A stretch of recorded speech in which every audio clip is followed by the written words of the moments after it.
Bismillahirrahmanirrahim. Assalamualaikum warahmatullahi wabarakatuh. Good Waalaikumsalam morning, warahmatullahi wabarakatuh. good day, good evening, wherever you are. My name is Ari Afriansyah, and I'm the president of the Indonesian Society of Indonesian International Lecturers, or we call it as ISIL. This afternoon, we are gathered again in this Zoom platform to discuss one of the important and timely matters, yeah, not only for Indonesia but also for the world, especially for those who are learning about international law. That is why we're going to talk about the International Law Commission. And this afternoon, we are so privileged to have the most prominent speakers, not only for, again, for Indonesia, but also for the world. The first one is Professor Nilofer Oral, the current members of the International Law Commission. Welcome, Professor Oral. Thank you so much for your time. And also for Professor Hikmanto Juwana, our one of distinguished professor of law, international law in Indonesia. He just finished his term as the rector of Universitas Ahmad Yani, and he's also still the professor of law at the Faculty of Law Universitas Indonesia. And also Honorable His Excellency Ambassador Amri Jinangkung, the Director General for Law Affairs and International Treaties, the Indonesian Foreign Affairs. Thank you so much, Pak, for coming to this webinar. Ladies and gentlemen, this is a very privilege for our association to conduct this discussion. Despite that, we have a very limited time, but this is one of the way also to enlighten for most of us, the lecturers of international law here in Indonesia, but also maybe our colleagues that joining us coming outside from Indonesia to talk about the ILC and what is the current role and the future roles. Yeah, and especially like a few moments, maybe last month or maybe a few weeks ago, that we have a confirmation that Indonesia is formally issued the nomination, the candidacy for Professor Hikmanto Juwana to be the candidate of the members of the ILC in the next period. I hope, as the president of the association, all of us can get many insights and many information coming from the ambassador, Amri Jinangkung, Professor Hikmanto Juwana, and also, of course, Professor Nilofer Oral for their presentation. And as today's moderator, I'm excited to introduce you to my colleague, Mr. Banyu, or we call it full name, Rizky Banyu Alam Permana. Without further ado, I'll pass on the screen time to Banyu. Banyu, thank you so much. Wassalamualaikum warahmatullahi wabarakatuh. Waalaikumsalam warahmatullahi wabarakatuh. Thank you so much, Professor Arya Francha, for your kind opening for this important session. Very good afternoon. Warm greetings for everyone who joining us today from Indonesia and beyond. On behalf of Indonesian Society of International Law Lecture of ISIL, I am honored to welcome all of you to ISIL Talk with the theme of the role of International Law Commission in shaping international rules and norms. My name is Rizky Banyu Alam Permana from Department of International Law, University of Indonesia, and also I'm a member of the ISIL. I'll be serving you as the moderator for today's session. So I was informed about the limited time, so I will be brief in introducing our distinguished speakers. Firstly, so Professor mentioned too, we are lucky and very fortunate to have two distinguished professors in the field of international law who have the global names on them. I would like to introduce firstly Professor Nilofer Oral. She is one of the members of the International Law Commission and chaired the 64th session of the ILC. and also she currently serving as the director of the Center for International Law at the National University of Singapore. Of course, given her experience in the international law, she has many engagement with the international institution and many national governments, including the Ministry of Foreign Affairs of Turkey, the IUCN, the World Commission on Environmental Law. For academic profile, she obtained SJD from George Washington University, diploma d'études approfondies from the Université Paris-1 Panthéon-Sorbonne, also JD from Santa Clara Law School, and BA from University of California. She will be speaking on the topic of the roles or the dynamics of the ILC in shaping international law. And secondly, we have Professor Hikmahanto Juwana. He is the giant of international law in Indonesia, of course. Not in literal meaning. It's a he is the professor of international law at the Universitas Indonesia, very respected scholars in Indonesia and beyond. And he also contributed to international law, engaging in academic and policy advice. His expertise in international law contributes to the academic discussion, including contributes to the assistance of the Indonesian Foreign Ministry, Ministry of Defense, and many other institutions in Indonesia and beyond. And previously, he served as the Dean of Faculty of Law, University of Indonesia, and just finished his term as Director of Universitas Jenderal Ahmad Yani. He obtained his PhD from University of Nottingham and LLM from Keio University, Japan, and LLB from Faculty of Law, University of Indonesia. He will be presenting on the topic of Indonesia's capacity to engage, contribute, and benefit from the evolution of international law. So the speakers order will be as follows. First, I will invite Professor Nilofer Olar to present her presentation first. Then we continue to short Q&A because she has a limited time. And following that, I will invite Professor Hikmahanto Juwana. And I'm sorry, Banyu. I think you missed the first remark. Oh, sorry. Yes, it should be Ambassador Amri to give. Oh, sorry. I'm sorry. Yes. Yeah. I will also. I apologize because of the misread in my talk. I will invite firstly His Excellency Ambassador Amri Jinangkung for his remarks. Thank you so much. The screen is your Pak. Thank you very much. Terima kasih.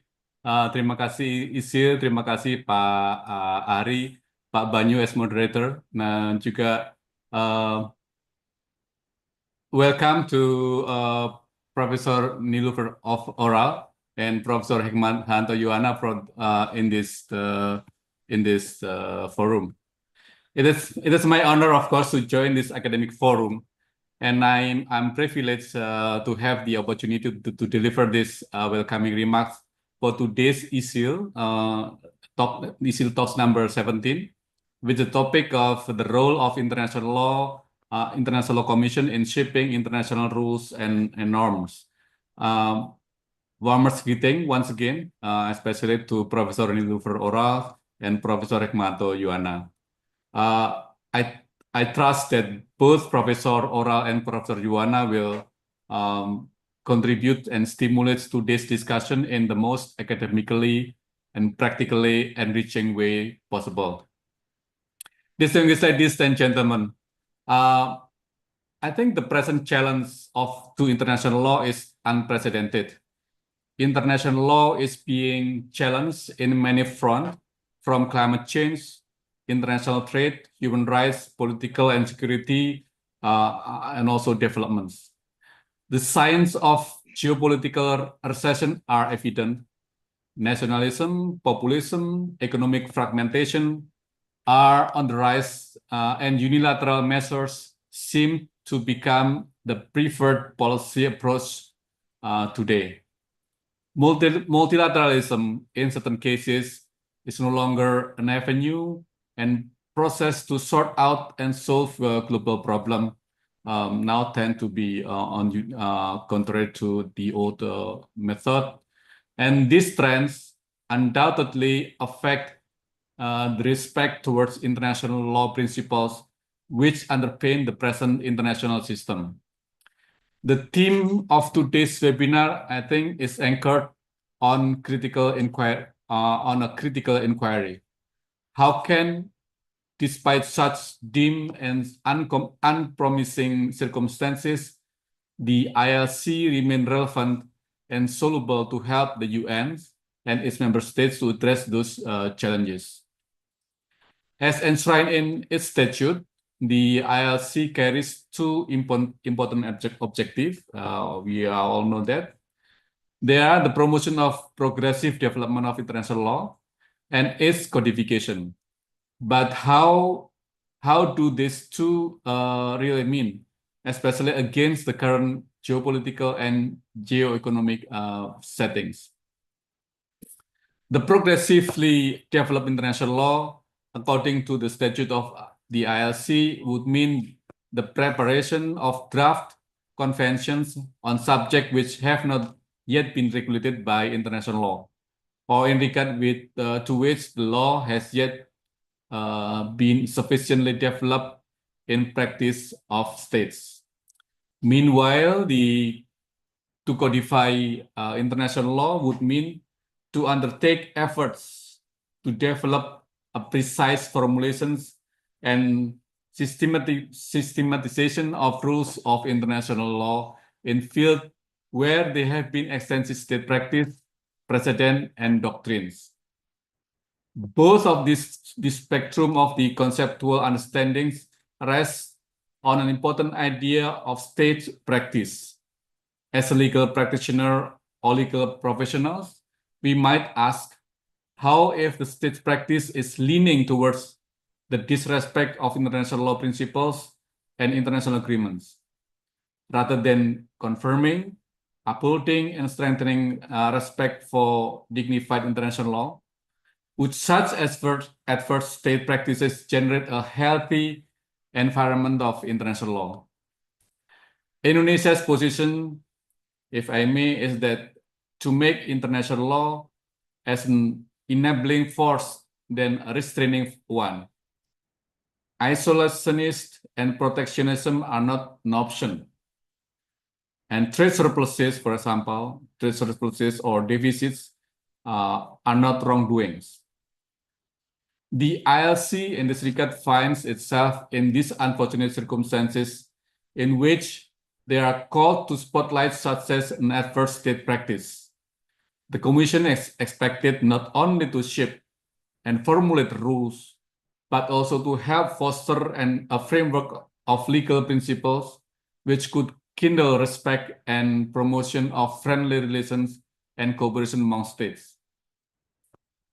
Having said that, distinguished ladies and gentlemen, and in order to promote Indonesia's role and contribution to international law, let me take this opportunity to also announce to all of you that the government of Indonesia will nominate as a member of International Law Commission for the period of 2028 to 2032.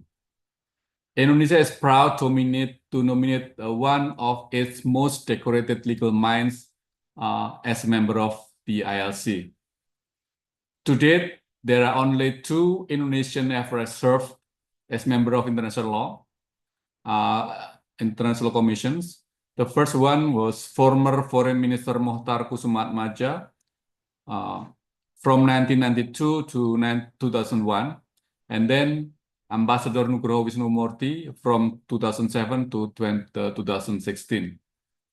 Their appointments marked an important moment, not only for Indonesia's presence in the global legal arena, but also for the growing recognition of Global South voices in shaping international legal norms.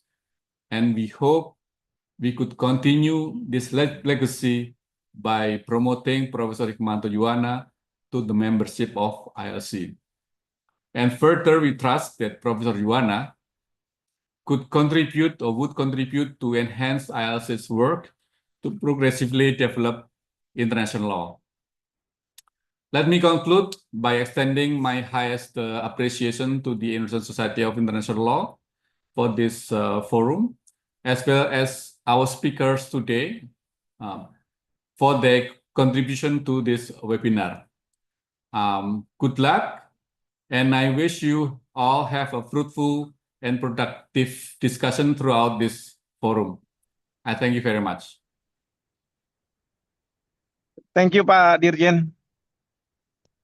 Thank you very much, Pak Dirjen. The distinguished participant, His Excellency Amri Jinangkung is the Director General of Treaty, Legal and Treaty Affairs in Indonesian Foreign Ministry. Again, apologize, Pak, for misread the order of the presenters. No worries, no worries.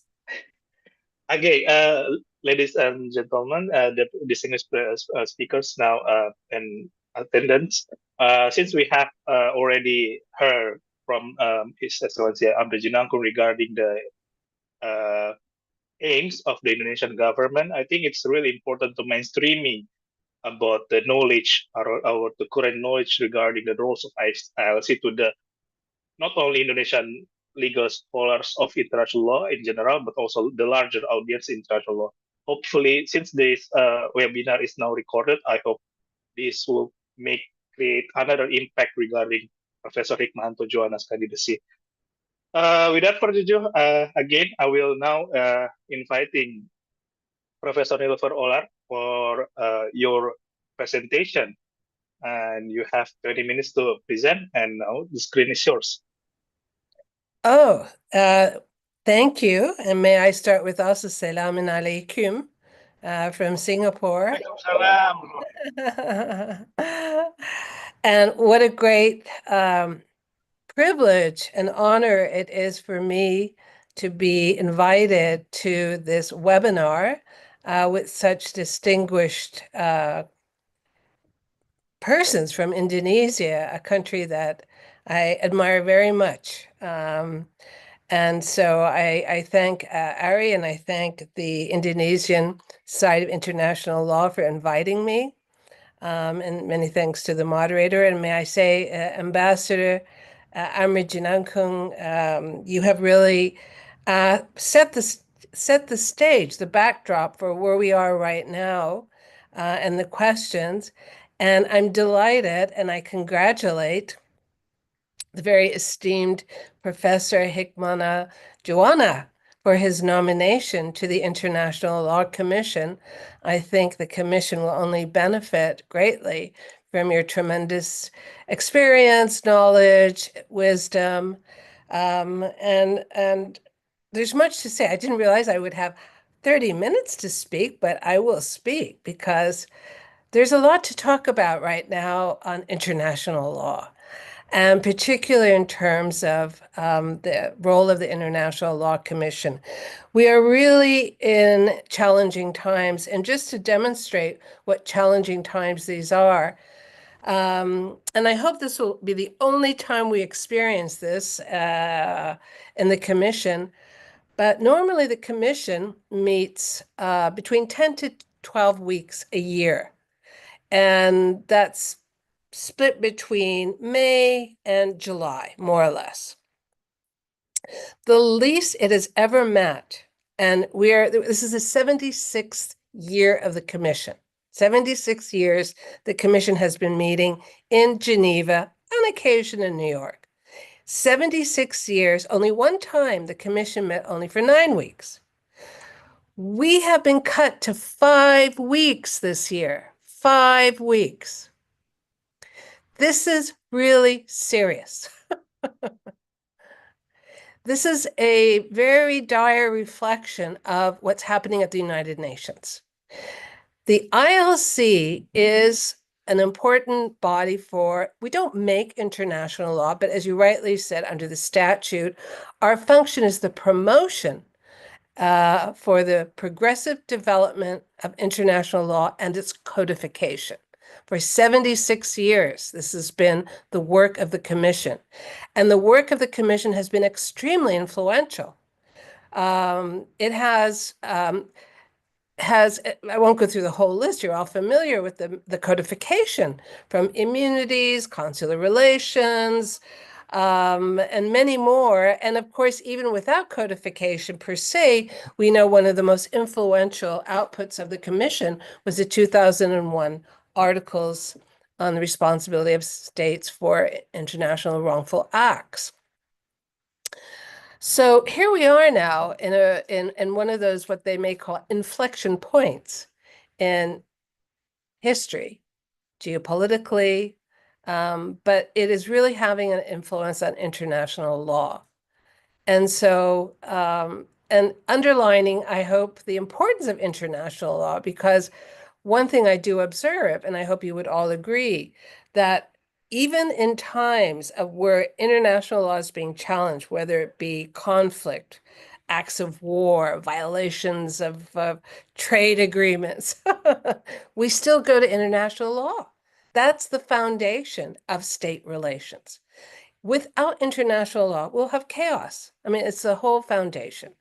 And the International Law Commission, for 76 years, has been fulfilling its mandate and an important mandate. And now that we're seeing that the UN is under a serious financial crisis, and unfortunately, for some reason, they decided to cut the time of the International Law Commission right when we have some very important topics.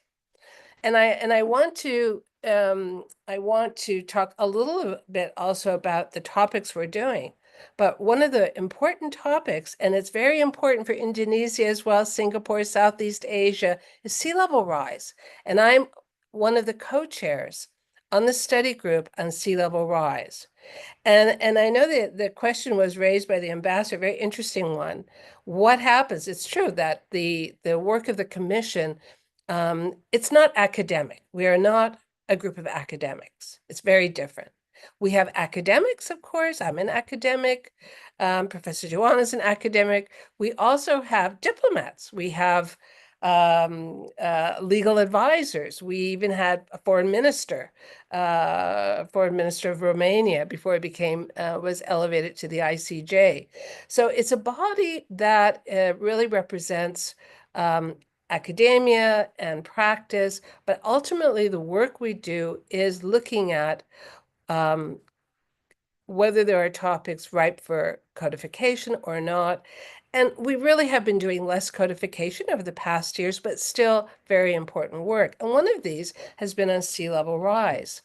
And I say this not simply because I'm working on it, but this is an example of the role that the International Law Commission can play, should play, and why we need multilateralism as well, why states still can play a very positive and constructive role in promoting international law. So because of climate change, sea levels are rising. That's a given. And as a result, it's impacting many issues. The one I've been particularly working on is on the law of the sea, but it also impacts other issues of international law, human rights, displacement. But for example, there are many consequences on baselines, maritime zones, archipelagic waters we're looking at, because for those of you who do law of the sea, the Law of the Sea Convention was negotiated and adopted before climate change, before sea level rise. So it just never considered. So the world now is facing a very serious challenge from sea level rise, and trying to understand how international law that was developed over 40 years ago, how can it be applied now under different circumstances? And I'm not going to go into the substance of it, only to draw your attention to, and this year we're presenting our final consolidated report to the Commission. When we first started in 2017, 2018, the issue on sea level rise, while it was found to be, interesting, it really was seen primarily as an issue of the Pacific Island states. But when the Commission took this topic on, and it was also one because the Pacific Island states were very much lobbying for the Commission to take it on. Second, also, we actually received a direct request from Micronesia. And that was probably the first time that we actually had a state make a request, which they can do under our statute. It used to be the General Assembly, but over the years, even that has been reduced quite a bit, and topics usually are proposed by members of the commission. So 2019, we placed the topic of sea level rise on our long-term work program. And there were states who, some had some questions about it, and there were some states who were, supportive. Now let's fast forward to 2025. In this short period of time, what we have seen, because of the work that the Commission was able to do, because of its position in the UN system, the International Law Association has also worked on it, done excellent work. But the Commission is part of the General Assembly. It's an expert body, and it has direct relations with 6 committee and states. Consequently, states such as Indonesia were all able to comment, read, contemplate, look at the work that we have been doing on sea level rise, the issues raised in our reports. And within this period of time, sea level rise went from becoming one region's issue to a global issue. And we have had over 100 states comment, not just in the Commission as well. It has gone to the General Assembly, it's gone to the Security Council, it's in front of the ICJ, ITLOS. It just shows you the importance that our work can have at the Commission and the importance that the UN has. And it's the final report. I hope Indonesia will be commenting on it as well, and favorably, I hope. But the basic conclusion that we're coming to in our work is we've reached clarity. We have now some important clarity on some of these issues on the impact of sea level rise in relation to at least the law of the sea that we didn't have 5 years ago. This is because of the Commission. So one of the questions I have is, do states adequately utilize the Commission? And I think this is something particularly, and I hope, inshallah, that Professor Juwana will be elected. But we really have to be looking at topics in the Commission that have absolute importance to the international community. Sea level rise is a prime example of that. And it really demonstrated, and again, to me, one of the most critical parts of the work is generating and galvanizing state action, state practice. So this is a case where maybe it wasn't that we actually were examining state practice to see if it's ripe for codification, and our work for sea level rise is not codification. But we did generate, provoke, maybe that's the right word, provoke state comments, state views, and possibly state practice. So it's an interesting perspective. So the Commission has been, is, and should continue to be important. It's critical, but we need to have states. And in this time right now, and I'm kind of also going to make a call to Indonesia, the Commission of 5 weeks, chopping off 7 weeks, should be questioned. Why? And we really should have the support. The Commission needs the support of states, particularly now when, as you say, we're facing dark times, and the ambassador really, I think, phrased it very nicely. So this is not the time to cut international law. This is time to strengthen it. We have to work together to strengthen international law. And I'm hoping that the Commission itself, and again, Professor Juwana, when he does become a member, will see that there are different views in the Commission. State practice is not uniform always. So it's challenging at times for the Commission. One of the other very important topics that we have on our agenda, and alas, on a 5-week agenda, is immunities. Very important. It's been on the agenda of the Commission almost 20 years. So it's the longest running topic we have right now, and understandably. It's a very sensitive issue. It's a question of the immunity of states from criminal jurisdiction in a foreign state. And so And right now we can see, what's happening at the ICC, very sensitive issues. And this year we are looking at, it's the second reading. So technically we should be coming to an end. And probably the most controversial draft article, because whether it's going to be codification, we'll see what the outcome is draft Article 7, which recognizes a certain number of international crimes as being exempted from functional immunity. That means that, crimes of torture, genocide, apartheid, there's quite, and some others specifically listed, and I won't get into the details, would not benefit from functional immunity. So states' views are differing. We have views in the commission that differ. In fact, draft Article 7, and it was my very first year, my very first session in the commission in 2017, where we had a vote. We voted on draft Article 7. And it's probably, there hadn't been a vote for many, many, many years. And I think this was somewhat jarring.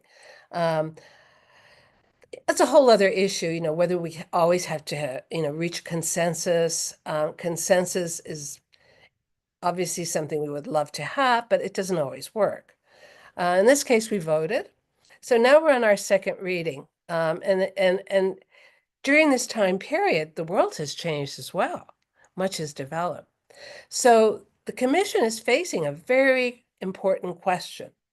And it's the issue that will impact state relations. On the other hand, the very important issue of accountability and impunity in face of some of the most serious international crimes, and whether immunity should attach to that. So this is to give you an example of the issues that we are looking at the commission that are very important. But we have to think about the future as well. What are the future topics? And if I were to be a little critical, I think the commission has to start thinking more along the lines of the future. We don't have anything on cyber, we don't have anything on AI. And it's interesting because the elders had recommended a few years ago that the commission look at issues related to artificial intelligence. I think that the topic like sea level rise has demonstrated that we should be able to handle topics that are really emerging issues and of critical importance to the international community. One of the problems, of course, that we can face is the commission was really established more to be for general international law. And now when we start getting to specialty areas, but the commission has done, for example, environmental issues as well. So that's something to think about, to what degree the commission is in a position to handle issues such as cyber, which may seem to be somewhat more specialized. On the other hand, cyberspace, and we're looking at the UN right now, is very important about how its relationship to general international law, general principles of international law, responsibility of states. So I think there's much room there to be looking at these types of issues as well. I don't know how long I've been talking, and I'm not used to talking so long online. So please let me know, dear moderator, whether you would like me to, wrap up. Maybe there's some questions as well. But I just wanted to give some idea of where the commission is right now and what it can look like into the future. One last thing I do want to say, and I think it is important. The commission is a representative body. There are 34 members. Women have been fewer than men. That's an issue. But one thing that's very important too, and it's not just for the commission, when we look at other bodies, such as the ICJ as well, it's so important to have, technically there's regional in the commission, it's codified regional representation. ICJ, it's not. But rotation is very important. And it shouldn't be that certain states seem to have a permanent place in these bodies. And so I think it is very healthy to have rotation, and that's why in all the regions, and I think Indonesia in that sense, of course, only twice in the commission in 76 years is not a lot.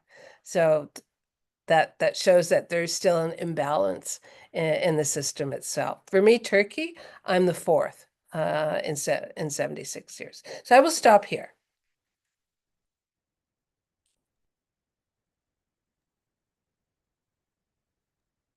Yeah, thank you so much, Professor, for your wonderful explanation about the insiders' work and what the upcoming works of the ILC in the context of the current pessimism regarding international law. It's really interesting time if you talk about international law.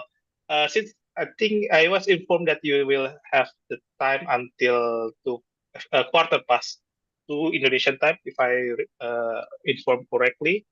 I think I will give the floor, the opportunity to ask for responding to the Professor Nilofer's presentation first. Then we will continue to Professor Hikmanto. Is there any question from the floor? Yeah, I would like to thank you for the presentation, Professor. And yeah, please. My name is Syariat Arifia from Al-Azhar University in Indonesia. And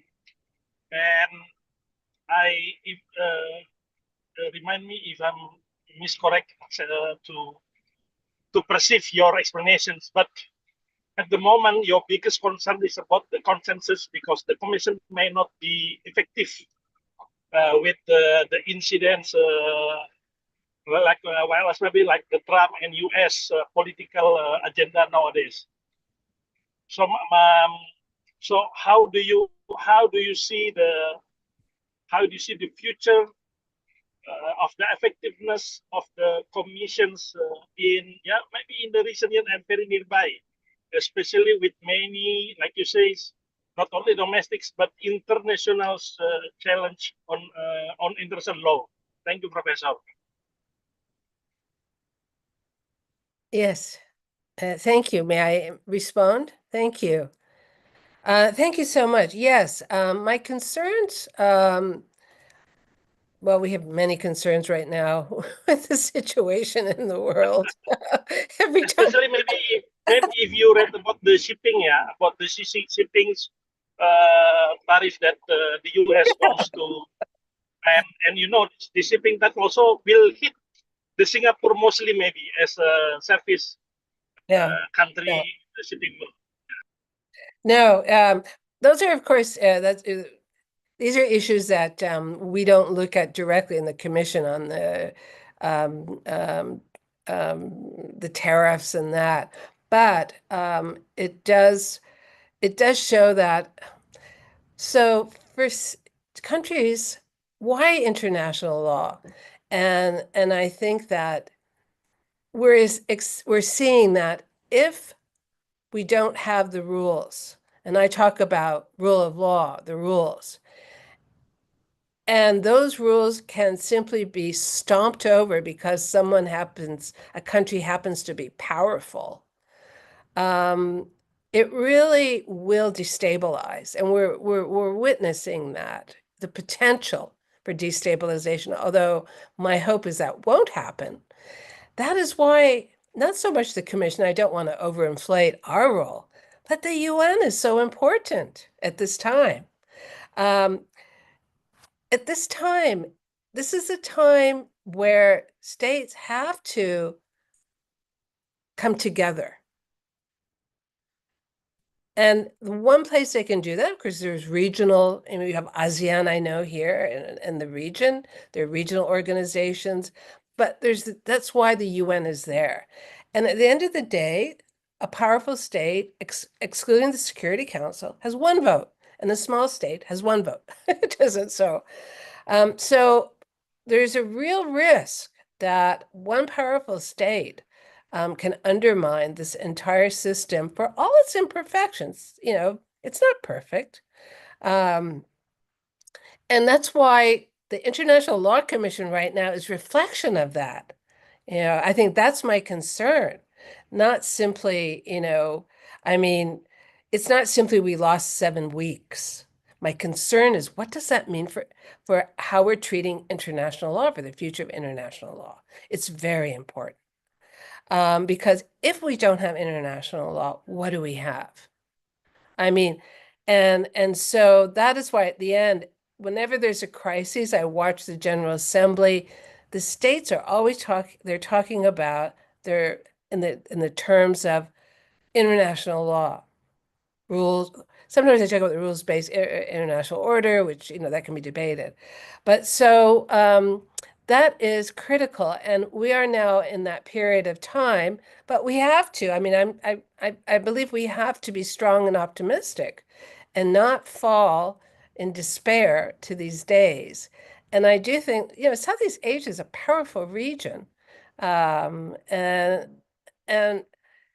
is a point where developing countries, global south, whatever we call ourselves, there's a great deal of power. But we also have to engage with international law, very much so. International law cannot only be seen or developed solely from what has been traditionally one regional perspective. But there has to be common values. And I think the commission is the place where those different perspectives come together. It's so important. That's one of the great benefits of the commission, because when you look at the commission, the majority is from the global south, vast majorities from the global south. Yet I'm going to say something, I'm kind of going a little bit off track, but it's interesting. But the topics tend to be driven by what we might call the global north. So that's a whole other issue I just raised. Thank you so much for your explanation. Now, we're getting to the core there, to the insider's work. It's really interesting to unveil what is not really known about the ILC, especially for us, the Indonesian legal scholars, international legal scholars. We have also Ms. Novapati for her question, please.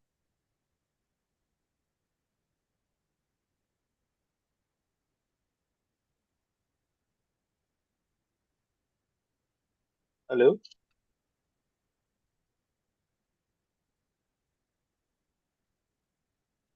Bu Novapati?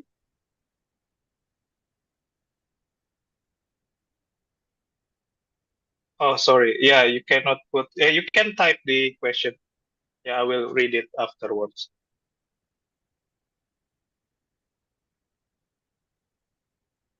Okay. Okay. While we wait for Bu Novapati for her question, I would like to follow on the last point regarding the ILC as the site of debates between the North and the South, and in the light of current pessimism regarding settlement fragmentation, how would you see the future of the ILC? Will it be bleak, or will it be other revolution may come from the ILC itself? Maybe that's my honest question. That's great. I'm quite, enthusiastic about the ILC. I think that the revolution can come from the ILC, definitely. So yes, it really the commission is quite dynamic, actually. I think sometimes people may think, oh, it's just these academics or practitioners in a room talking, which we are. But it's quite lively, the discussions, and because we are a diverse group, I think that adds a lot to it. And so if we harness that diversity and that energy, and I see that starting from even when I first started, 2017, and now we have a new group, each group seems to bring new thoughts, new energy, new vision to the commission. That's very important. I'm quite I mean, so long as they make sure that, so long as the UN's there, the commission should be there, should be doing its work. And it can also, I think the commission can start pushing things a little bit more. And why don't states use the commission more? Mm, I say that because it's in the statute. It's mm, in the statute. There's no reason that the General Assembly cannot be coming to the commission with specific legal issues as they used to do. The Sixth Committee. And we talk about that. So how can we make a dynamic commission that is not simply preparing reports and codification, could do much more actually.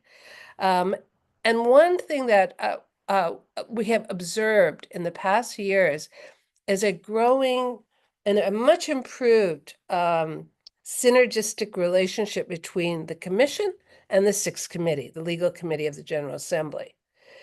So, for example, for the first time in a long time, in this case, crimes against humanity went through. There's actually going to be a convention being negotiated. The same for protection of persons in relation to disasters. So, absent these current political problem we're having that has brought financial, I'm extremely optimistic that the commission with the Sixth Committee within the UN can do much more to promote and solidify international law, which is constantly developing. I mean, cyber, there's so many interesting things right now happening, to be quite honest. Space, space law now has taken a whole different, because of all these, the privatization, many international law questions arising from this. So there's a lot there that we need to do and can do. So I think the future can be very bright for the commission, and maybe I'm an optimist, but I like to see it that way. right. Thank you so much. It's very interesting because I'm seeing in the chat box there are two questions also regarding the geopolitical tension and the scene of international law. First, I read the from a question from Bu Novapati, Ms. Novapati. First, how Trump's policy affect international law? As we know, U.S. leaning to unilateralism have withdrawn from some treaties. And I just also realized that in the current IAC composition, they don't have U.S. representatives.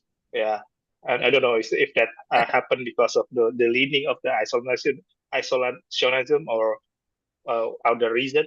And the second question is about the representative. While appointing a chair of ILC from developing country like Indonesia reflects a commitment to equitable global representation. However, it's also a risk in reducing the ILC influence and effectiveness due to limited geopolitical leverage, given it's Indonesia is a developing country of global south. So basically, she was asking about Aurora Meliala, asking about the limited influence that developing country has. Please, you can respond, Professor. Yes. So when it comes to the U.S., it is true. U.S. has always been in a position to influence treaty making, international law. But I think it may have worn out its welcome in many of these processes. Climate change is the great example. The reason it's called the Paris Agreement was to satisfy the US, so they didn't have to go through the Senate. I mean, many things, many aspects of treaty making, the US is very influential. And then they withdraw. I think the US will find itself isolated increasingly with this.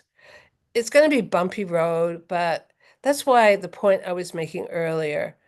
Yes, the US is extremely powerful, but hey, it's not the only country, it's not the only power. And it's important for the world to be able to show that international law, international development can continue despite the current climate that is emanating from the United States. So yes, the U.S. influences international law, but they're really not a player anymore. I mean, they're really undermining their own role, I think, in the medium term. Now, when it comes to the second question, so this has to do again with the internal functioning of the commission. Number one, if I understood correctly, the way the commission works, we have 5 regions, and you have a chair and a bureau. So the bureau is responsible for, taking decisions for the commission during the period for 1 year. These are 1 year. And they rotate. So the chair will rotate every year from the region. So there's the Western Other Countries Group, WEOG. There's the African group, Latin American, Caribbean group, Asian group, and the East European group. So each of these will have 1 year they will get to be chair appointed. So there's no reason that, so it's already statutorily. And there's no reason that appointing a chair from a developing country, in fact, the reality is most of the chairs will come from developing countries. Just WEOG is the only one. So the commission is very much composed of the Global South. However, and I think that's the point, how much has the Global South been able to influence the work of the commission? And it's not just within the commission itself. One of the concerns that is raised in the commission is the need for more participation by states of the Global South in commenting on the work of the commission. Now, but that requires capacity, and I don't mean, education in the sense of numbers. How many, some countries are quite small. Not everyone has a lot of international lawyers, able to work for them. So there are all these issues, but one can also ask the priority given as well. So this is an issue, and I think that if the International Law Commission is important, if international law is important to the Global South, then it's very important to ensure some method, some way to influence international law development, at least in the International Law Commission. So more important than the chair, and that is important, is how that work is being influenced. And as was mentioned earlier on, state practice is very important. How do we get state practice? We don't know. The only way we get state practice is if we're informed. And unfortunately, most of the state practice, maybe, for example, case law, right? Judicial decisions, laws, domestic laws. A lot of the times those are missing. We need to have that information. So that is where the role of members become very important, to bring that information to the commission as well. Anyway, so I hope I answered the question that was asked, and these are all, good and important questions. Thank you so much. And we do still have time, I think 5 to 10 minutes to accommodate one more question.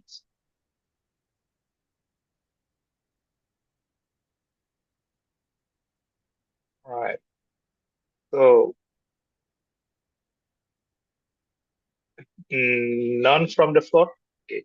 I think since I already asked my personal question and I already had enough satisfaction regarding my curiosity with the ILC, I think we can close your session a bit early, Professor Nilova.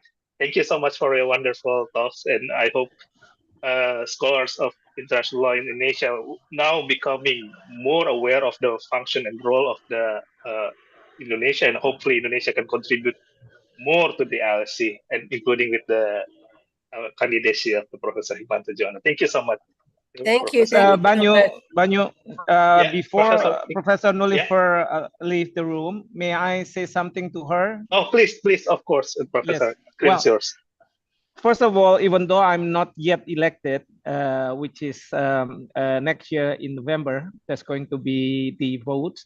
But it seems to me, you gave me an induction program to the ILC, and I'm grateful for that. And it has broadened my horizon of what to expect if I'm going to be elected and then join at the ILC. Thank you very much for that. And of course, it is my sincere hope that you will convey to your government that the Indonesian government is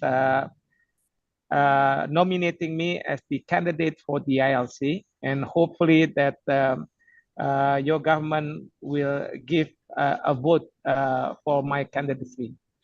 And thank you very much, and I hope to see you soon. If not as a member of the ILC, probably member as an academician, because I understand that Universitas Indonesia and various universities in Indonesia have good cooperation with the National University of Singapore, which now you headed the Center for International Law, which I am a good friend of Professor Bob Beckman. Please send my best regards to him. Thank you very much. Thank you very much, Prof. Nilüfer. Thank you. Thank you so much, Prof. Juwana. And may I say that I stand ready at all times to answer any questions you have about the commission. And I do hope we can actually meet in person.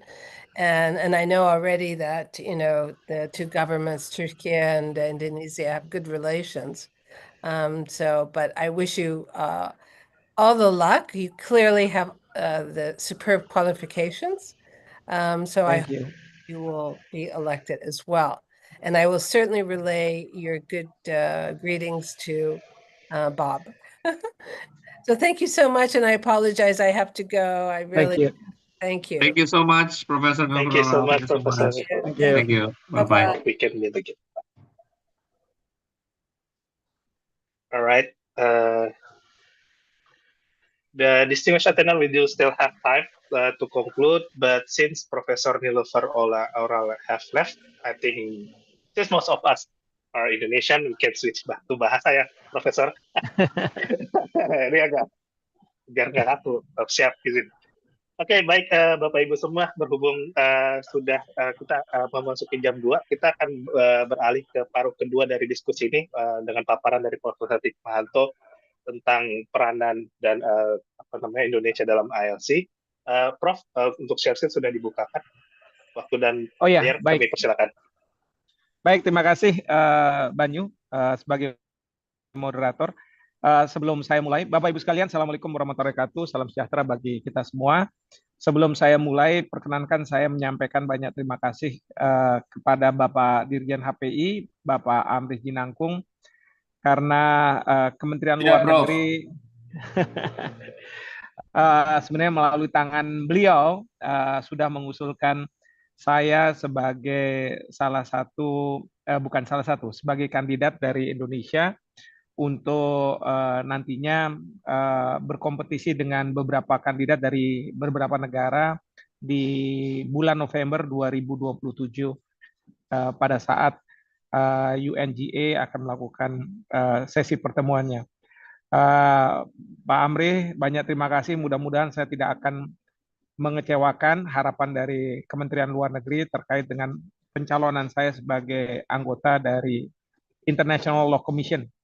Harapan publik sebenarnya, Prof. Bukan hanya Kemlu semua, bukan hanya Kemlu saja. Ini ILC ini bukan Indonesian Lawyers Club ya, jadi kita nggak usah di sana nggak perlu berdebat-debat. Yang kedua, sebenarnya saya ingin mengapresiasi dari Kementerian Luar Negeri ketika saya bertemu langsung dengan Pak Wamenlu Hafaz pada waktu itu bersama-sama juga Pak Dirjen HPI, di mana beliau menyampaikan bahwa Kementerian Luar Negeri sekarang ingin membuat profil Indonesia meningkat lebih dari yang sebelumnya terkait dengan keberadaan Indonesia di dalam forum-forum internasional.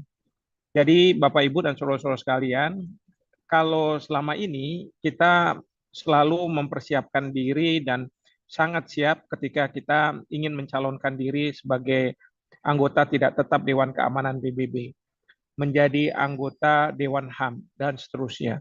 Dan sudah berhasil Indonesia melakukan hal tersebut. Bahkan sebagai anggota tidak tetap Dewan Keamanan PBB, kita sudah beberapa kali.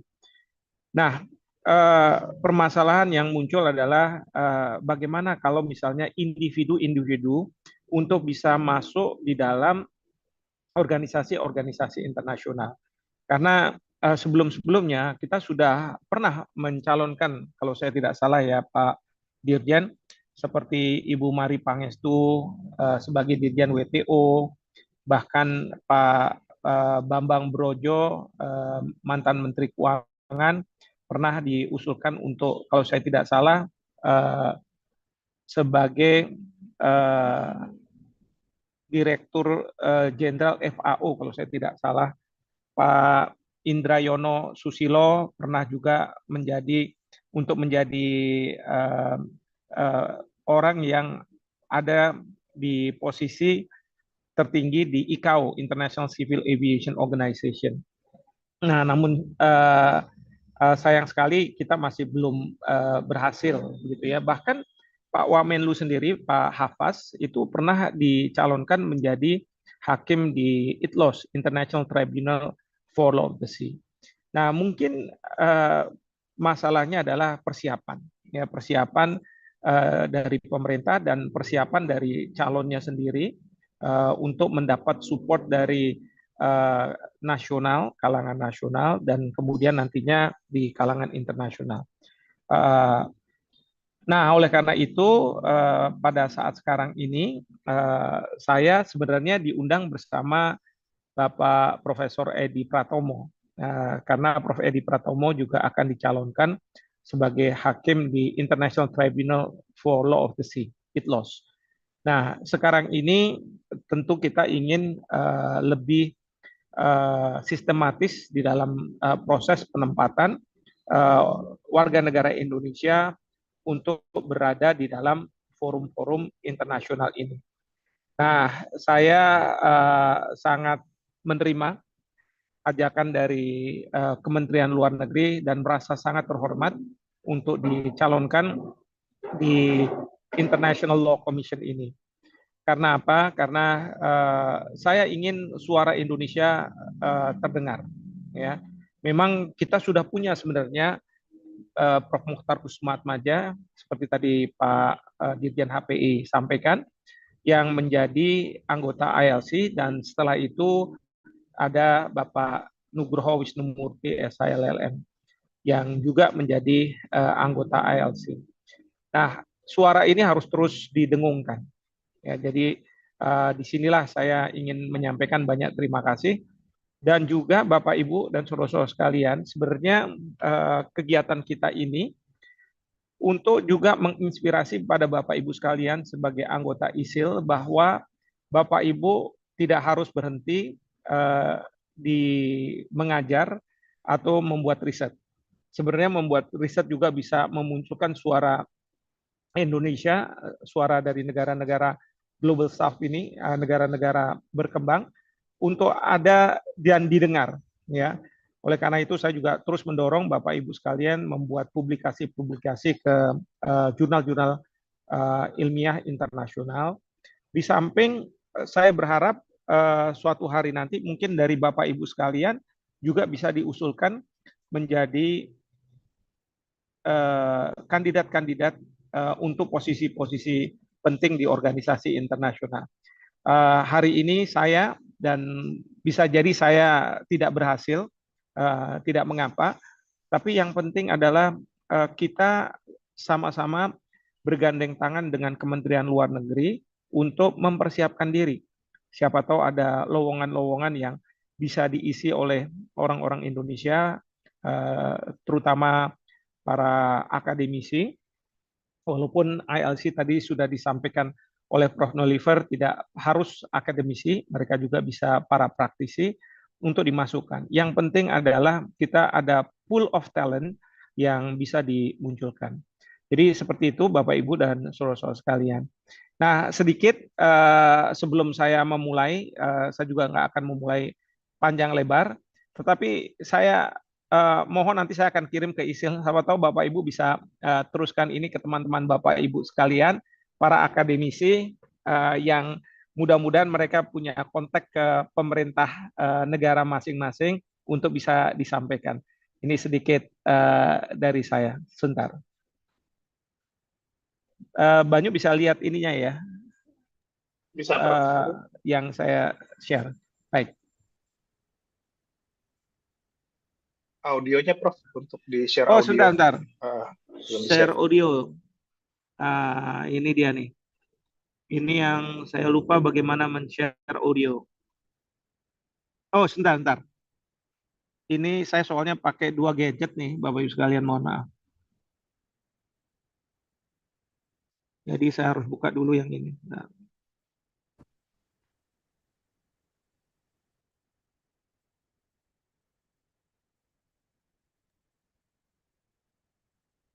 Belum Bisa dengar ada- ya suaranya? Belum, Prof. Biasanya ada di pilihan share screen, terus ada centang untuk share screen audio. Nah, share screen, oh ya.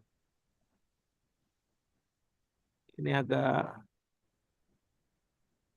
share audio. Di stop screen dulu, Prof. Di apa di? Oh ya, maaf. Share.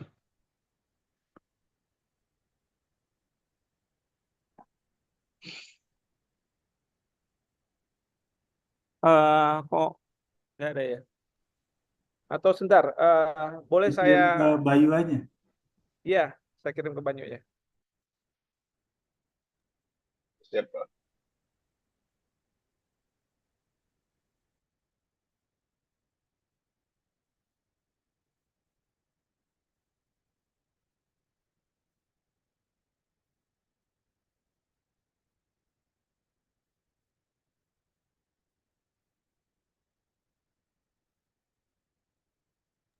Masih mute, Prof.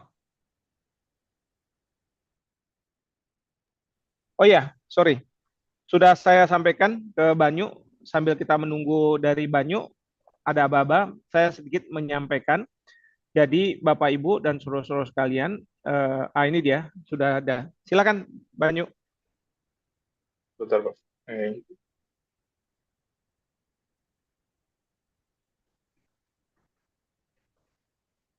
Hi, I am Hikmahanto Joana, Professor of International Law from Universitas Indonesia, a leading public university in Indonesia. I have been nominated by my government, the Republic of Indonesia, to be a member of the International Law Commission of the United Nations. I have vast experience of teaching and researching on international law for more than 35 years. I have made publication and attended and presented papers on issues of international law. I served as the president of Asian Society of International Law in 2021 to 2023, the founder of Indonesian Society of International Law, and founder and past chairman of Indonesian Society of International Law Lecturers in Indonesia. I have been legal advisors on international law to various government agencies in Indonesia, including the Ministry of Foreign Affairs. I earned my bachelor degree from Universitas Indonesia in Indonesia, Master of Law in International Law from Keio University, Japan, and PhD from University of Nottingham, United Kingdom. I request humbly for your support for my candidature to your respective government. It is my sincere hope that when the UN General Assembly holds its session in November 2027, your government will vote for my candidature. I thank you very much. Oke. Sudah, Prof. Jadi itu Ya. masih draft, tapi ini masih perlu diperbaiki di sana sini. Mohon maaf Bapak Ibu sekalian ya. Dan nanti saya akan minta tolong nih junior-junior saya di Fakultas Hukum UI, Saudara Banyu, Saudara Alif, untuk bisa membantu saya membuat lebih baik lagi. Karena kalau usia seperti saya gini agak sedikit gaptek. Nah, ini ada Prof. Sidik ini dari Aceh ini, jauh-jauh nih. Terima kasih Prof. Sudah hadir. Sukses Prof. Insya Allah dukungan dari Aceh Amin, amin. full 100%. Terima kasih. Nah, nantinya akan disebarkan, saya berharap, karena apa? Karena kita ingin bahwa kita viralkan nih lewat sosial media, ya, lewat sosial media dengan harapan bahwa mungkin para akademisi jadi tahu dan kemudian mereka akan mencari tahu tentang saya mungkin kalau mereka belum tahu dan kemudian bisa menyampaikan ke pemerintahnya.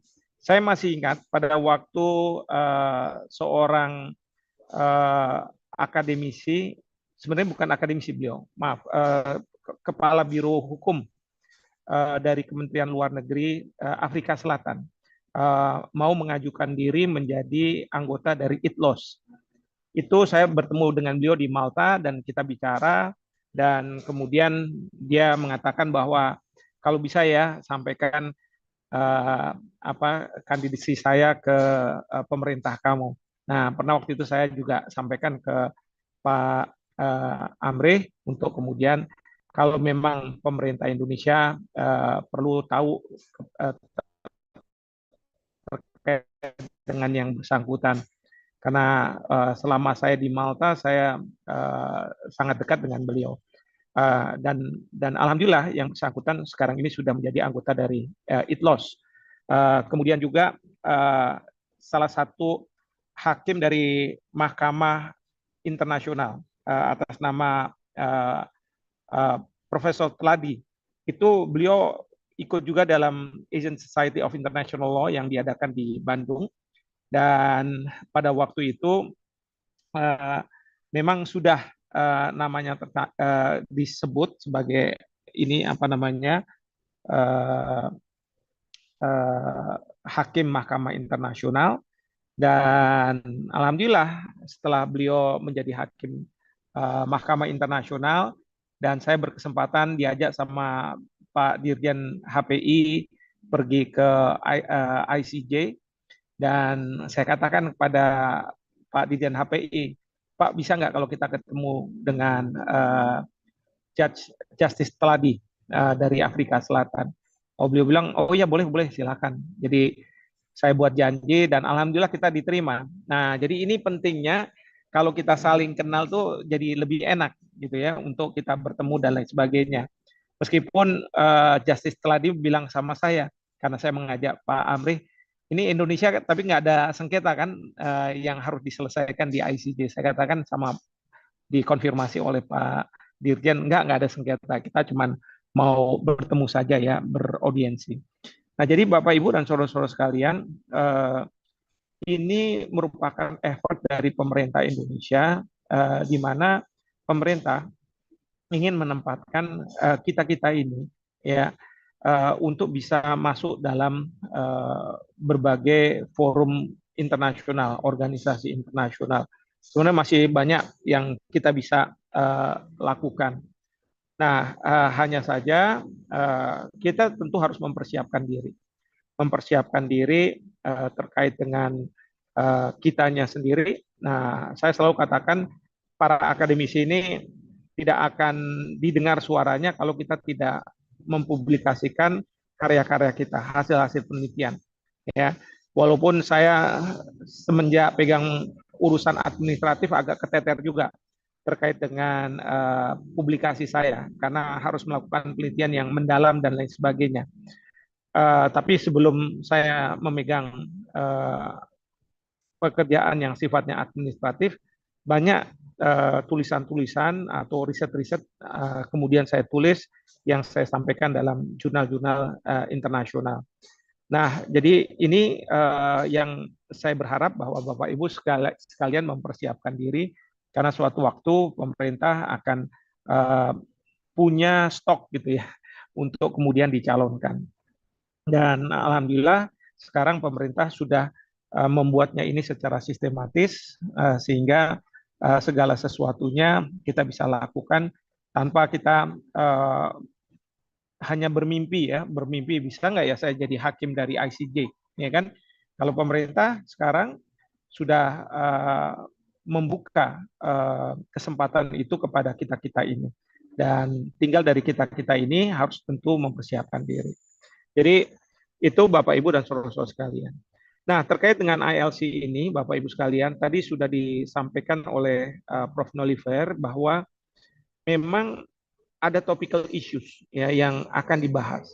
Jadi kadang-kala kita masuk di sana bukan kemudian kita bisa menentukan apa yang menjadi topik atau agenda yang akan dibahas.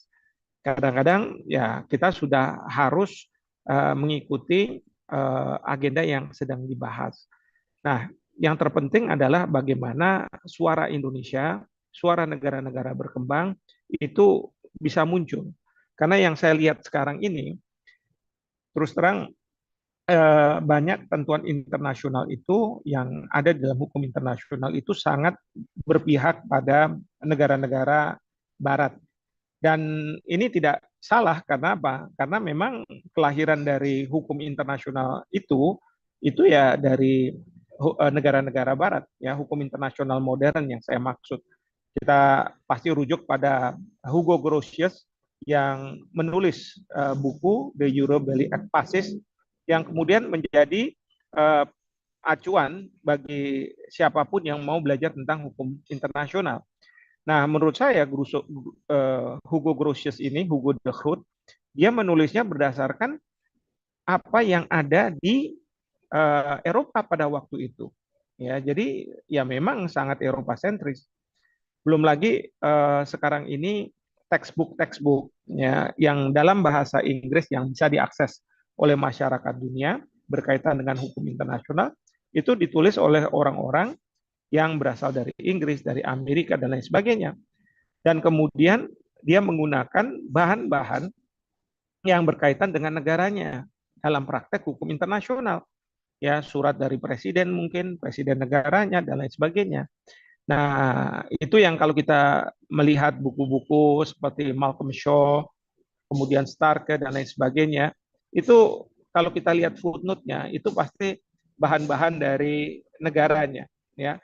Bagaimana pengadilan memutus suatu perkara gitu ya. Misalnya di situ ada R versus Kane misalnya, ya, terkait dengan masalah apa namanya di kapal itu harusnya berlaku hukum apa gitu ya, R versus Kane. Nah, bagi kita di Indonesia bahkan mahasiswa kita, kalau kita dengar R itu apa maksudnya R itu, ya kan? Siapa itu R? Tapi di mana-mana kalau di Inggris ada kaitan dengan masalah pidana pasti R versus siapa gitu.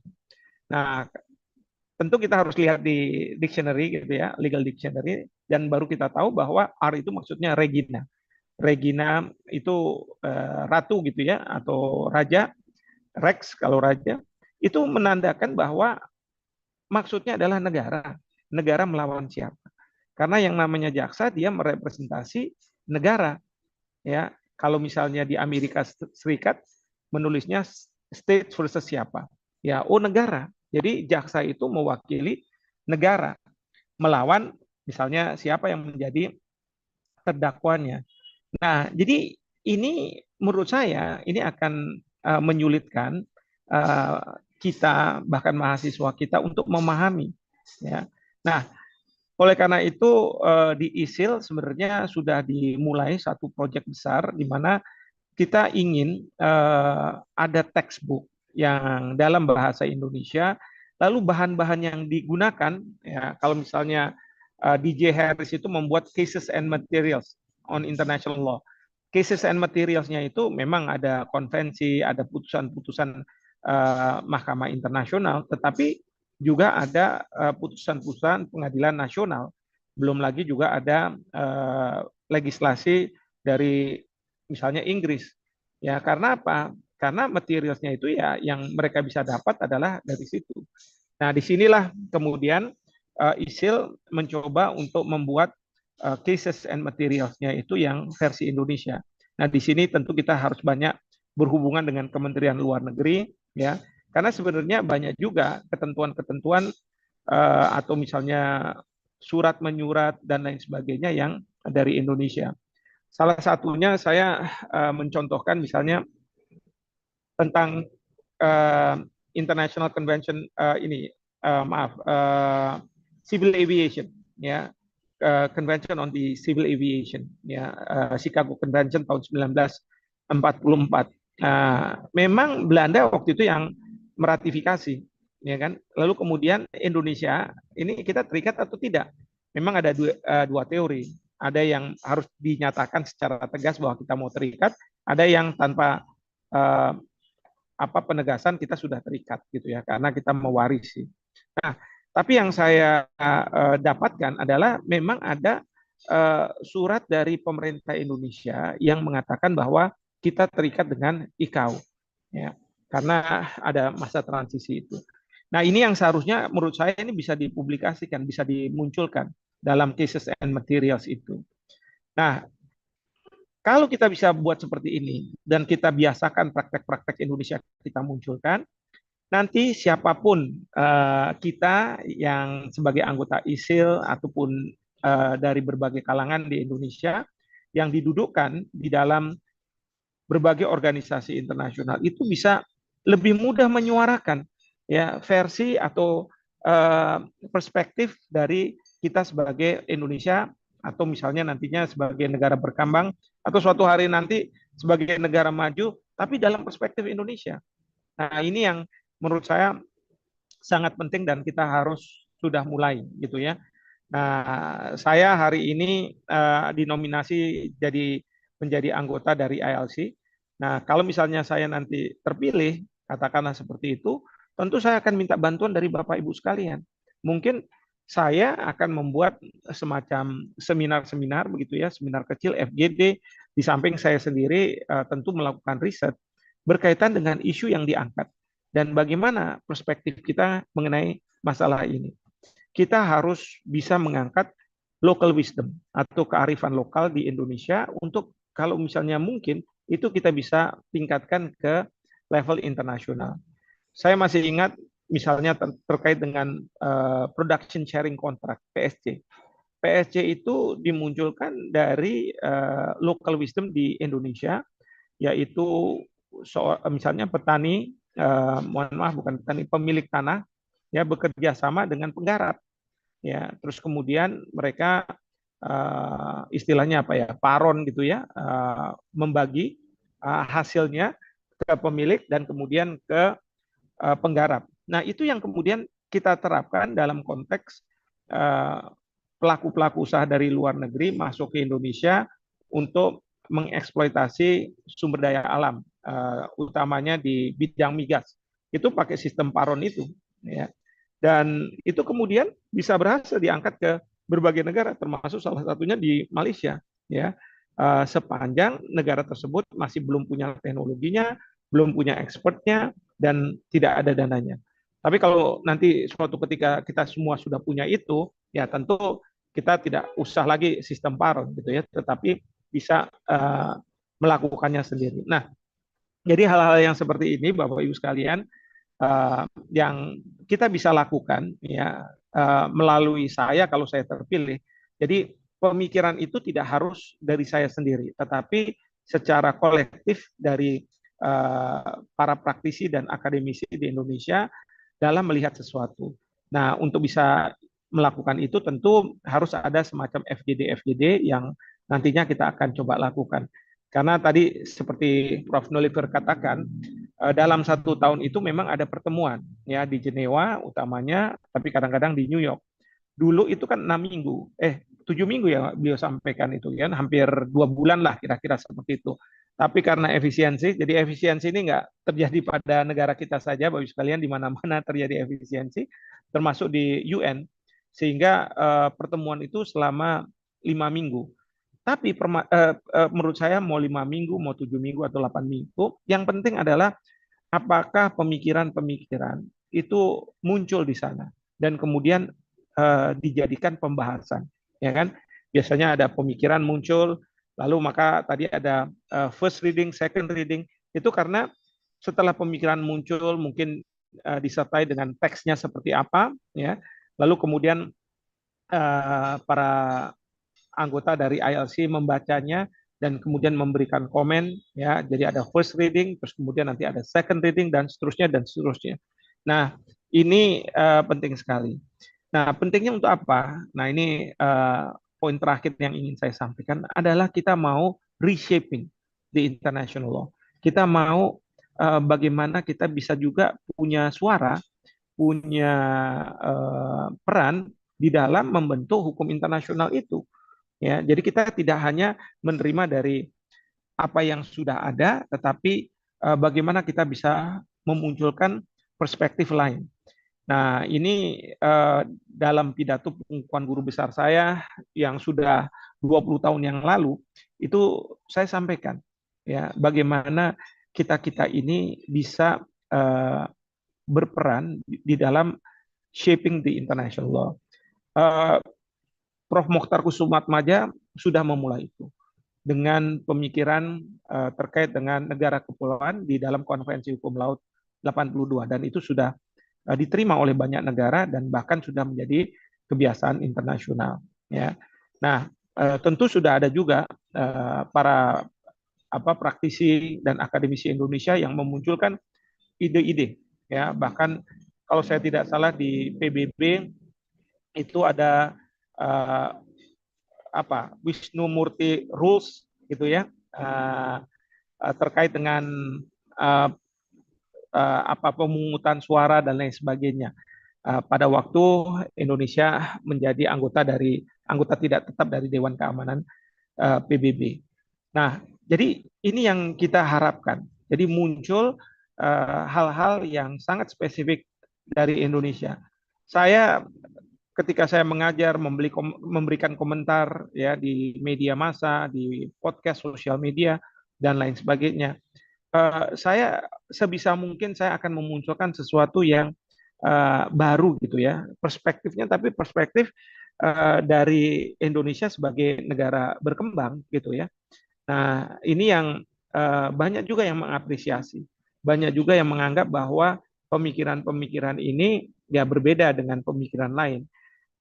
Yang jadi tantangan tentu adalah bagaimana kita sampai pada pemikiran tersebut. Jadi harus ada secara ilmiah memang valid, lalu kemudian ada cara berpikirnya itu sistematis dan lain sebagainya itu.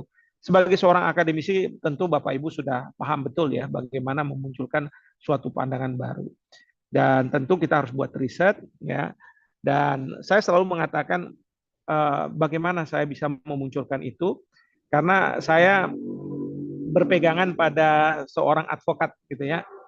Prinsip seorang advokat itu ketika dia melihat satu fakta itu bisa melihatnya dari dua perspektif yang berbeda, ya. Prinsipnya adalah maju tak gentar membela yang pasti bilang yang membela yang bayar nih, bukan membela yang memberi surat kuasa, Bapak sekalian, ya.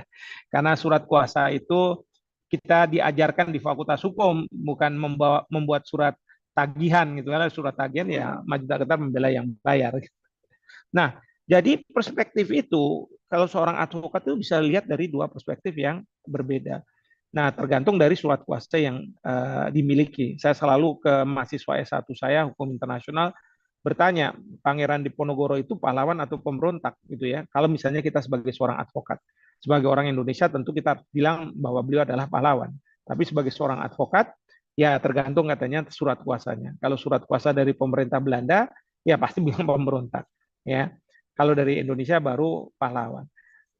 Sebenarnya bagi kita seorang advokat bukanlah yang menentukan benar atau salah, ya. Meskipun selalu advokat bilang klien saya adalah yang benar, tapi kan belum diuji di pengadilan. Yang menentukan benar atau salah itu menurut saya adalah pengadilan, ya. Nah, di dalam nanti pertemuan-pertemuan di ILSC, saya yakin perspektif banyak negara itu akan muncul. Tadi Prof. Nulliver juga sudah sampaikan. Jadi akan ada banyak perspektif, tapi at the end of the day yang akan menentukan adalah negara-negara. Karena kalau misalnya perspektif-perspektif itu, ya, kajian-kajian itu kita buat di dalam bentuk teks dari draft perjanjian, maka negara-negara yang akan menyetujui atau tidak menyetujui perjanjian itu jadi atau tidak. Nah, inilah yang perspektif ini menjadi hal yang sangat penting dan perlu untuk dimunculkan. Jadi seperti itu Banyu yang bisa saya sampaikan dalam kesempatan ini. Kurang lebihnya saya mohon maaf, dan sekali lagi saya ingin menyampaikan terima kasih kepada Pak Dirjen HPI yang sudah memulai proses terhadap pencalonan saya di International Law Commission. Dan mudah-mudahan ini merupakan inspirasi bagi Bapak Ibu sekalian para dosen untuk suatu hari nanti Bapak Ibu lah yang akan muncul ya. Jikalau saya gagal atau misalnya ada posisi-posisi lain yang mungkin lebih bagus dan lebih baik untuk Bapak Ibu sekalian. Terima kasih. Assalamualaikum warahmatullahi wabarakatuh. Waalaikumsalam warahmatullahi wabarakatuh. Terima kasih Prof atas inspirasi dan paparan dan sharingnya. Kita masih ada sedikit waktu lagi. Mungkin saya buka kesempatan pertanyaan dan respons dari Bapak Ibu semua yang ada di floor. Silakan terkait dengan maupun Pak dari Banyu, Prof. boleh saya bicara sedikit? Oh ya, siap. Silakan Pak Dirjen. Terima kasih Pak Banyu, Prof. Hik, Pak Prof. Ari juga, untuk teman-teman semua. Mungkin sedikit background ya, kenapa kita mencalonkan Prof dan sebagainya tadi ke forum internasional ini. Jadi sebenarnya keinginan ini sudah lama gitu ya. Jadi kalau kita ingat Indonesia Emas tahun 2045, kita itu kan diproyeksikan menjadi negara yang kuat, ekonomi nomor 4 di dunia dan sebagainya gitu loh. Kemudian ada pertanyaan, karena saya background-nya legal dan kita juga orang-orang legal gitu. Pertanyaannya ketika kita sudah ekonomi kuat dan sebagainya, terus isu legalnya gimana? Terus kita kemana? Kita bagaimana? Kontribusi kita gimana? Gitu. Jadi supaya tidak ketinggalan dan kita harus mulai nih merintis dari sekarang ke depan. Sebenarnya ketika ini sebuah negara disebut adidaya atau kuat gitu kan, bukan simply karena kekuatan ekonomi, tapi kekuatan pikiran sebagainya. Dan bagaimana kita bisa shape hubungan internasional atau masyarakat pada umumnya, masyarakat internasional pada umumnya sesuai dengan kemampuan kita gitu. Nah, saya pernah bertemu dengan seorang akademisi Indonesia, dia bekerja di luar negeri, dia punya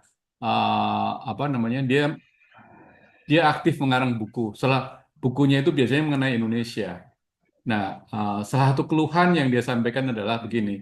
Saya punya buku yang menurut saya bagus, tapi ketika saya ingin menerbitkan buku ini, saya approach beberapa penerbit yang kelas 1 gitulah, Oxford dan sebagainya, nggak ada satupun yang melirik buku saya. Dan ini memang make sense karena ketika kita baca mengenai Indonesia, apapun buku mengenai Indonesia apapun yang dikarang oleh orang Indonesia di penerbit-penerbit internasional itu sepertinya yang kelas 1 ya, sepertinya mungkin sangat jarang gitu. Bandingkan misalnya dengan negara tetangga gitu. Buku mengenai demokrasi bahkan ya dengan negara tetangga kita. Banyak penulis yang menerbitkan buku itu di forum internasional. Ini juga salah satu keprihatinan. Jadi saya berharap dari sini kita bisa contribute untuk reshaping atau memajukan tidak hanya dari satu aspek, tapi khususnya karena kita orang hukum, dari sisi legal kita juga punya kontribusi yang mengimbangi ketika Indonesia sudah menjadi nomor 4 di dunia. Dalam konteks legal pun kita juga tidak ketinggalan. Itu salah satunya. Prof. Hik adalah salah satu yang kita calonkan. Tadi Prof. Hik juga sampaikan untuk ITLOS, Prof. Edi Pratomo. Kemudian kita juga ada beberapa forum yang kami di HPI, forum legal ya, forum hukum, yang kita amati dan kita akan mencoba mempromosikan yang lain-lain. Jadi dalam konteks ini kami tentu saja Kemlu HPI nggak bisa jalan sendiri karena kita perlu kolaborasi dengan dunia kampus, akademisi, karena kita juga nggak punya orang-orang yang bisa kita promosikan semuanya harus dari Kemlu ya. nggak bisa karena memang ini kerja kita sebagai Republik Indonesia secara keseluruhan. Terima kasih Pak Prof. Ari, Ketua ISIL yang sudah menyambut baik gagasan ini. Kita akan kolaborasi terus antara KMU dan ISIL, tidak hanya dalam konteks ini, tapi dalam konteks apapun. Karena seperti yang saya sampaikan berkali-kali, bagi saya atau secara pribadi, kalau bisa, gap antara kami, praktisi hukum internasional dan akademisi atau teori sebaiknya memang semakin dipersempit sehingga kita antara akademisi dan praktisi hukum internasional bisa berjalan seiring. Itu aja sih sekedar tambahan dari Prof. Hik tadi. Terima kasih. Terima kasih Pak Dirjen. Terima kasih Pak Dirjen atas pandangannya. Tentunya terutama buat saya personal itu sangat menggugah ya. Kita adalah generasi penerus. Mudah-mudahan Prof. Hikmahanto dan Pak Dirjen menjadi panutan untuk kemudian kita maju ke depannya ke ranah itu. Baik Bapak Ibu, masih mungkin ada satu pertanyaan tanggapan sebelum kita menutup.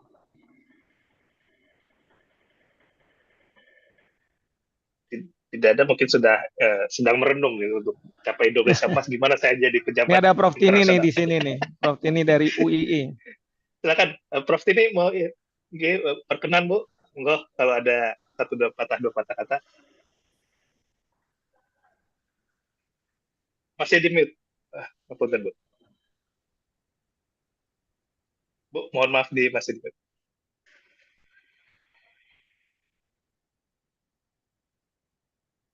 Prof. Tini, mohon maaf, masih di mute. Ya, kami dari Assalamualaikum warahmatullahi wabarakatuh. Saya ikut bangga dan juga teman-teman UII semua ikut bangga Hikmahanto dicalonkan nanti untuk jadi anggota ILC. Semoga nanti apa yang jadi harapan Prof. Hikmahanto untuk mendapat dukungan dari negara lain akan bisa dan nanti juga adik-adik kita yang junior nanti akan bisa juga berkesempatan yang sama seperti Prof. Hikmahanto yang harapkan tadi. Terima kasih, mungkin itu saja Mas. Waalaikumsalam warahmatullahi wabarakatuh. Baik, Prof. Waalaikumsalam. Terima kasih. Baik, Bapak Ibu, adakah tanggapan lain? Kalau tidak ada, mungkin ke Prof. Ari mungkin ada penutup dua patah kata. Prof. Ari lagi sibuk jadi humas UI nih sebenarnya. Ampun, Prof. Banyak masalah jadi humas. Iya. Oke. Terima kasih Prof. Ari diadakan acara ini. Siap. Mudah-mudahan nanti kita akan acara lagi untuk Pak Prof. Edi ya, dengan Itlos juga. Tapi tadi kita sudah banyak mendapatkan banyak pencerahan nih, baik dari Prof. Nilufer dan juga Prof. Hikmahanto Juwana. Mudah-mudahan teman-teman rekan-rekan ISIL ya tentu bisa tadi menangkap berbagai macam isu dan juga pengetahuan. Dan tentunya paling penting adalah kita sebagai akademisi Indonesia terus berkarya dan berguna bagi Indonesia, apalagi yang lagi menipiskan relevansi hukum internasional gara-gara efek Trump belakangan hari ini. Saya rasa diskusi kita, Pak Banyu sudah tidak lagi rupanya ya yang bertanya ya. Baik Bapak Ibu sekalian, Prof. Hikmahanto Juwana, Bapak Dirjen, Pak Amri Jinangkung, rekan-rekan ISIL dan juga rekan-rekan Kemlu yang saya lihat hadir juga di diskusi pada siang hari ini. Mudah-mudahan pencalonan Prof. Hikmahanto Juwana itu bisa lancar dan semoga terpilih ya. Dan kita juga berikan dukungan kepada Prof. Edi ke depannya. Kita akan juga support. Dan tentu kami dari ISIL terbuka dengan mungkin kegiatan apapun ke depannya untuk kita maju bersama. Terima kasih banyak. Kalau tidak ada lagi, mungkin bersama ini saya tutup kegiatan diskusi kita pada siang hari ini. Billahi taufiq wal hidayah. Wassalamualaikum warahmatullahi wabarakatuh. Waalaikumsalam. Waalaikumsalam. Terima kasih Prof. Ari. Terima kasih Prof. Ari, Pak Dirjen semuanya. Mari. Masih semua. Assalamualaikum. Izin duluan. Izin live.